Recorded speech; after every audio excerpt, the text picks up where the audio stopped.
যাওয়া যাক। মা লিফট চাইছে।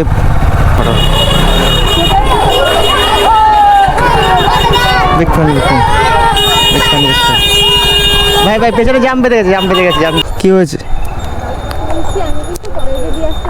শোনা যাচ্ছে না, একটু কাছে এসো, শোনা যাচ্ছে না।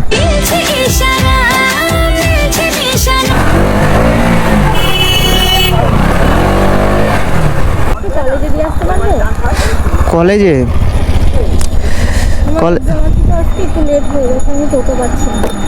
কটা থেকে এক্সাম?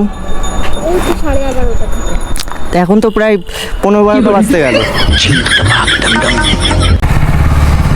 কি ব্যাপার চলে যাচ্ছ কেন? হ্যাঁ ভালো লাগছে না, পরীক্ষা দিতে পারলাম না আজকে।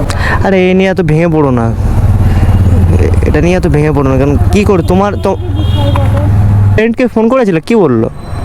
বললো যে এক্সাম শুরু হয়ে গেছে আর ওদের ফোন এখন সুইচ অফ। দেখাও, তোমার নামটা তো জানা হলো না, এত সময় কথা বললাম। নাম প্রিয়া সরকার।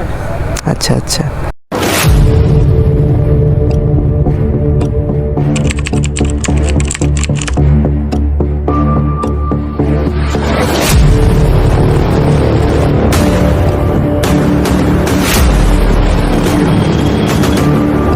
তো hey guys, welcome back to my channel.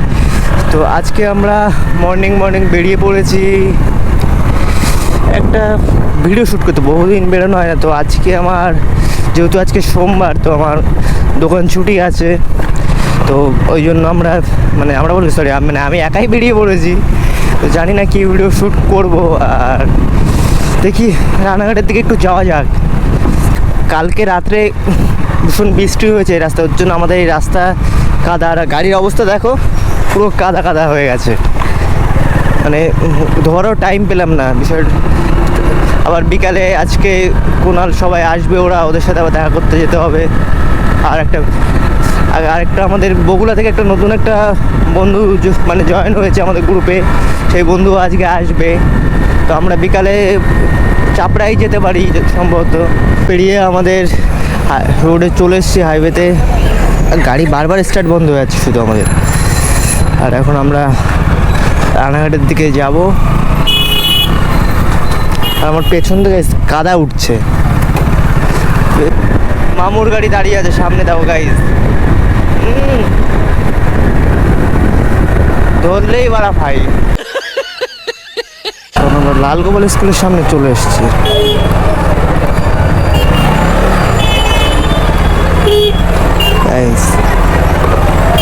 আস্তে গাড়ি নাকি, এটা বিমলের গাড়ি গাইজ।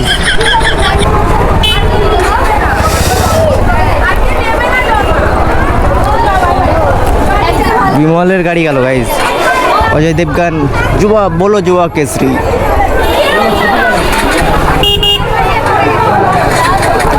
গাইজ রিয়াকশনটা কোন রাস্তায় ঢুকেছে আজকে, ওর রিয়াকশনটা একটু চেক করো। দেখুন ভাই ভাই পেছনে জাম বেঁধে গেছে। গাইজ তা কত ফ্যান ফলোয়ার্স, এরকম করলে ভালোই লাগে বেশ।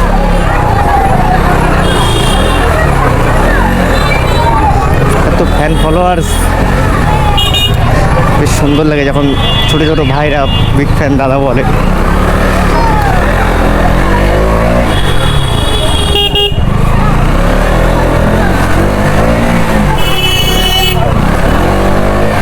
नहीं सारुण के यहाँ कुछ तो गड़बड़ है।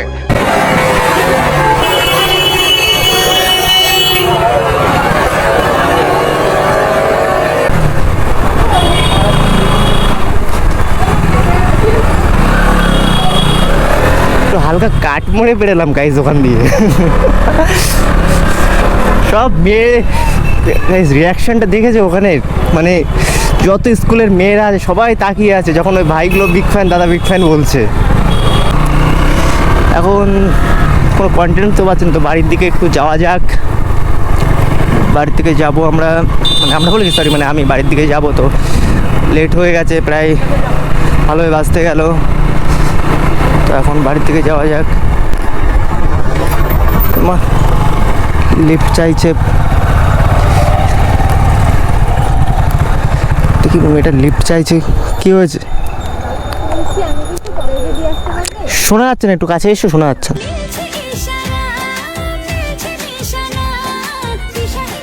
मजा आया। বলছি আমি একটু কলেজে দিয়ে আসতে পারবো? কলেজে? আমার কল- exam আছে তো আজকে একটু লেট হয়ে গেছে, আমি টোটো পাচ্ছি না। ও, কটা থেকে এক্সাম? এই তো 11:30টা থেকে। তা এখন তো প্রায় 15-12টা বাজতে গেল। Women. দিয়ে আসুন, আমার লেট হয়ে গেছে, আমি টোটো পাচ্ছি না। আচ্ছা ঠিক আছে ঠিক আছে, চলো চলো চলো। চলো।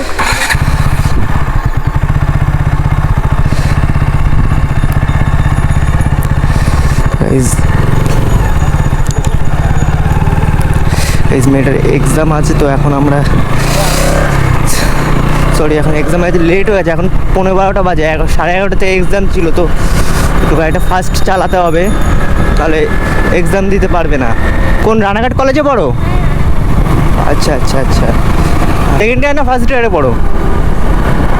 সেকেন্ড ইয়ার না ফার্স্ট ইয়ারে পড়ো? কলেজে তো আচ্ছা এক্সাম আছে, তো লেট হয়ে গেছে, তাড়াতাড়ি তো যাওয়ার চেষ্টা করছি, কিন্তু আমাদের রথতলা গেটে যে পরিমাণে মানে জ্যাম বাঁধে, তো বলার মতন নয়। আজকে এক্সাম দিতে পারলে হয়, তো আমি যতটুকু পারবো চেষ্টা করবো যে তাড়াতাড়ি দেওয়ার। সে অবস্থাটা দেখেছো, এখানে যাবো কী করে, যাওয়ার মতন তো রাস্তাই নেই, মানে প্রচুর পরিমাণে জ্যাম বেঁধে গেছে। 5 minutes later. রথতলা গেটে যা জ্যাম পড়েছিল, তো মানে জ্যাম তো বেরিয়েছি, কিন্তু আজকে এক্সাম দিতে পারলেই হয়, কারণ এখন প্রায় 12টা বাজতে গেল, ওখানটায় প্রায় 5 থেকে 10 মিনিট হয়ে গেছে। তোমার ফ্রেন্ডকে ফোন করেছিল, ফ্রেন্ড কি বললো? ওরা বললো আজকে আমি আর এক্সাম দিতে পারবো না, অনেক লেট হয়ে গেছে। কি বলছো? মানে ওরা বসে গেছে, এক্সাম হলে বসে গেছে? ও তাহলে তো আর এক্সাম দিতে পারবে না বলছে, তো বিষয়টা খুব খারাপ লাগছে শুনে। এদিকে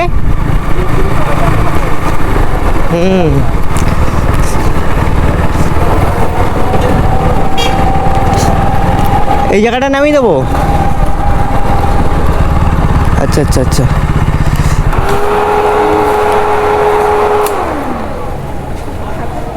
গাড়ি কি জানো? তো এবার কোথায় যাবে? এক্সাম তো দিতে পারলে না।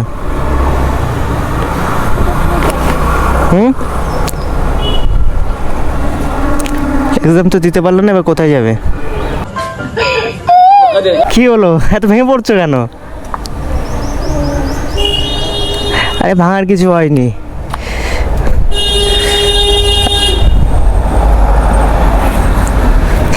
কি চিন্তা করছো, বাড়ি চলে যাও। বাড়িতে তো যেতেই হবে, বাড়িতে গেলে বলবে। তো বাড়ি থেকে আগের থেকে একটু বেরোতে হয় না? हम मालूम है तेरे बाप को मत सिखा। আরে কথা বলছো না কেন তুমি? আরে অত ভেঙে পড়ছো কেন? আরে চলে যাচ্ছ কেন, কি মুশকিল? চলে যাচ্ছে কেন? গাড়িটাও স্টার্ট নিচ্ছে না, চলে যাচ্ছে কেন এইভাবে? কি ব্যাপার, চলে যাচ্ছ কেন? হ্যাঁ ভালো লাগছে না, পরীক্ষা দিতে পারলাম না আজকে, বাড়িতে গেলে খুব বকাবকি করবে। বাড়ি থেকে বকাবকি করবে? আরে তোমার তো এখানে কোথাও দোষ নেই, এখানে তুমি আসার সময় কিছু পাওনি তো, আর তবে আমাকে যে সময় তুমি লিফট চেয়েছো আমার কাছে, তো তখন তো তাও 15 মিনিট এক্সট্রা হয়ে গেছিলো, আর তুমি তো দেখলে রথতলা গেটে কেমন জ্যাম পড়েছিল, তো ওই তো ওটার জন্যই তো দিতে পারলাম না, নাহলে তুমি একটু আগে থেকে বাড়ির থেকে বেরালে কাজ করছিলাম। ও আচ্ছা, আরে এ নিয়ে এত ভেঙে পড়ো না, এটা নিয়ে এত ভেঙে পড়ো না, কারণ কী করে তোমার তো। বিষয় বলো। কি বলছো? বললাম এটা তো ভেঙে পড়ারই বিষয়, এক্সাম দিতে পারলাম না। সে তো অবশ্য ঠিক বলছো, কিন্তু এখন তো তোমার হাতেও কিছু নেই, সবাই তো বসে পড়েছে। তো ফ্রেন্ডকে ফোন করেছিল, কি বললো? বললো যে এক্সাম শুরু হয়ে গেছে আর ওদের ফোন এখন সুইচ অফ, এক্সাম সময় ফোন অফ থাকে সবারই। আচ্ছা আচ্ছা আচ্ছা, অত ভেঙে পড়ো না তো। এদিকে কোথায় যাচ্ছ তুমি? কথা বলছো তখন দিয়ে, তুমি কথা বলছো না। দেখি বাড়ির দিকে যাবো। তোমার বাড়ি তো এখানে, তোমাকে তো আমি তো ওই সাইড থেকে তুলেছি, মানে তোমাকে তো ওই সাইড থেকে নিয়ে এসছি আমি। এইদিকে থাকি একটু ভালো লাগছে না, পরে যাবো। আরে এদিকে থাকার কি আছে, না আমি তোমাকে বাড়ির দিকে নামিয়ে দিয়ে আসবো। না থাক, আমি যেতে পারি। আর ভেঙে পড়ো না, ভুলভাল ডিসিশন নিও না। আরে একটা এক্সাম দিতে পারো তো কি হয়েছে। ধীরে ধীরে প্যার কো বাড়ানা হ্যায়। তাহলে কি করবে তাহলে? এখানে তো দাঁড়িয়ে থেকে তো লাভ নেই। তাহলে তুমি যাও, আমি ঠিক চলে যাবো পরে। পরে কোথায়, তোমার ফ্রেন্ড আসবে নাকি? না আসছে না, দেখি ওদের এক্সাম হওয়ার পরে কল করবো, যদি একসাথে যেতে পারি তাহলে যাবো। ঠিক আছে তাহলে দেখা হবে। তোমার নামটা তো জানা হলো না, এত সময় কথা বললাম। আমার নাম প্রিয়া সরকার। আচ্ছা আচ্ছা, ঠিক আছে তাহলে টেনশন করো না। যাই হোক, যেটা হয়ে গেছে সেটা তো আর ঠিক হবে না তো। স্টপ করে ফেললাম। আরে না না না, ডিস্টার্ব না। আমার ভালো লাগলো যে হেল্প করতে পারতাম, হেল্প তো করতে পারলাম না। যদি হেল্প করতে পারতাম তো আমারও ভালো লাগতো। ঠিক আছে তাহলে চলে গেলাম, ঠিক আছে। গাইস এক্সাম তো দিতে পারলো না, মেয়েটা প্রচুর ভেঙে পড়েছে। আর আমাদের এই রথতলাটা এত জ্যাম ছিল তো ওই জন্য তো আমি তাড়াতাড়ি করে দিতে পারলাম না। তো মেয়েটা প্রচুর ভেঙে পড়েছে, তো আমি আর কী করবো, আমার কিছু করার নেই। আর পরীক্ষা হলে বসতে পারলো না, তো আমি এখন বাড়ির দিকে যাই। বললো বাড়ি চলে যাবে ফ্রেন্ডদের সাথে, তো আমি বাড়ির দিকে চলে যাই।